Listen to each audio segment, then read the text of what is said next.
Jewish legislators and other legislators of the Democratic Party, not just Jews, who were there in the struggles for various issues that were important to other legislators around the country.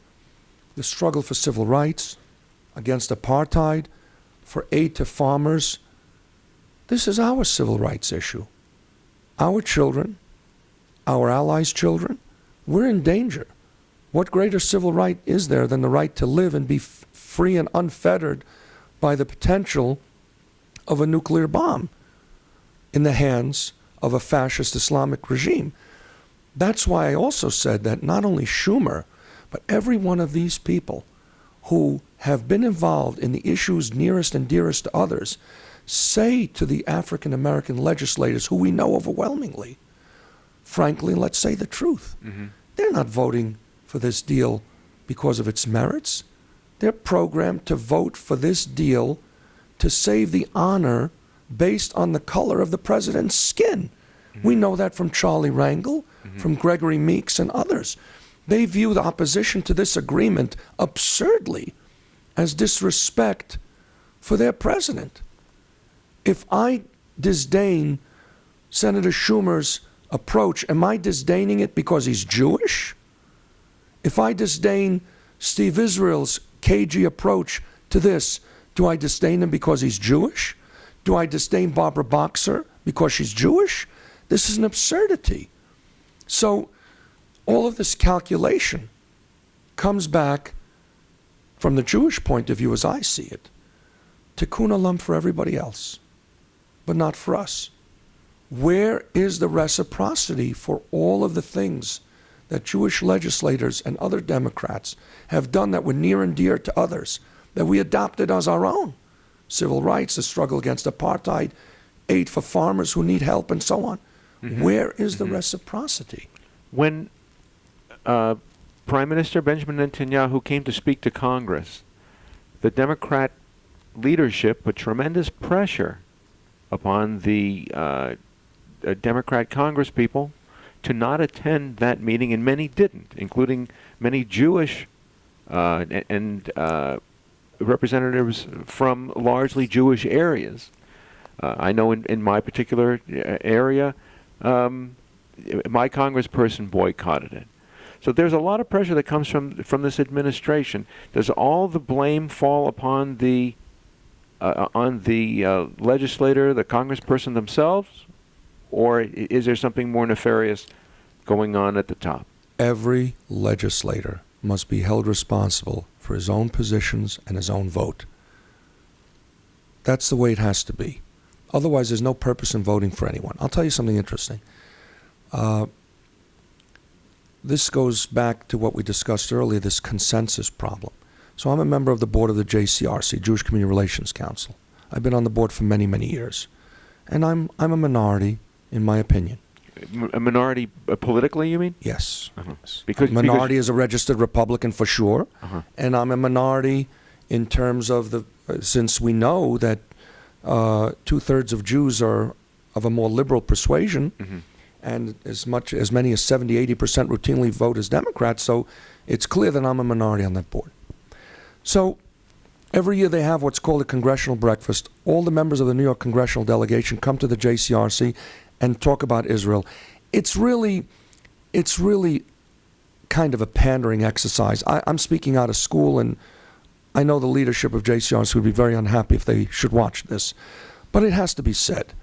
They come, they pander, they love Israel. Israel's our only ally. Everyone's happy, and they say the breakfast was a success. They don't allow any confrontation. They don't want any Q&A, because they feel that for other needs in the Jewish community, we're likely to do better with these members if we let them have their little show before the 300 in attendance at the JCRC breakfast. That's the board members and the members of all the Jewish community councils and the heads of all the agencies. So I want to tell you what happened last year. For the first time in a number of years, there was a Republican Congress member to be introduced, Lee Zeldin, who was the only Republican elected last year. Jewish Republican. Yes. So since I'm Republican, they asked me, each member of the board introduces a Congress member. I didn't introduce one for many years because there was no one to introduce that it would make sense for me to introduce. So they asked me to introduce Lee Zeldin, and I did. But right before Lee Zeldin, Charlie Rangel had spoken, the dean of the New York delegation. Charlie's a very likable fellow. He's been in there forever. Very fun to be with, African-American Congress member, represents his constituency pretty well. And he got up and he spoke about how the alliance between us is being challenged because... Between who? Between us, meaning the Jewish and black community, because the Speaker of the House, Mr. Boehner, has seen fit to inject this toxic invitation of Benjamin Netanyahu to speak to the joint session. And I'm telling you, as much as we're friends, as much as I've been there for you and for Israel, I am not going to be there, and neither are my colleagues. And so it would be. They weren't there. But I came up to introduce Lee Zeldin. Mm-hmm. And everyone's looking, because I was there to introduce Lee Zeldin, same as everyone else introduced Congresswoman Meng, who, by the way, is announcing right now, as we're interviewed right now, Congresswoman Meng, Chinese-American Democrat, the first in the state of New York to announce that she will oppose the bill, gave credit to the Secretary of State and the President for their efforts, but goes in her press release point by point why she cannot support it and that it's a bad bill, a bad agreement. Anyway, I stood up and I said, members of the board, Mr. Chairman, I have to break from the script. And they got very agitated and nervous, and I said, you know, Charlie, you're a war hero. We know you many years. We love you. But I think it's terrible what you just said. We've been there for you. You've been there for us. Our Prime Minister, yes, our Prime Minister, same as your President, Mr. Mandela. He's our Prime Minister. He's coming here to beg for the lives of the Jewish people. That's what he's doing. And it would be a shame if you weren't there. You really belong there, and you should be there. And he was not pleased. And then we went on with Lee Zeldin. Well, I got a ticket to go to hear the speech. And I looked down in the gallery, and they all boycotted. And all of a sudden walks in Charlie Rangel. And he seats himself, he listens to the speech. And I went down afterwards, and I saw him because we were on an upper level in the balcony, and the Congress members and the senators were in the galley. So I run into Charles Rangel. I say, Charlie, you came. Well, I decided I don't need these kind of fights at the end of my last term. The point of the story is we all have to act with dignity to ourselves, and we have to ask or demand reciprocity. And without Charlie, there would have been no minority member of the delegation from New York there.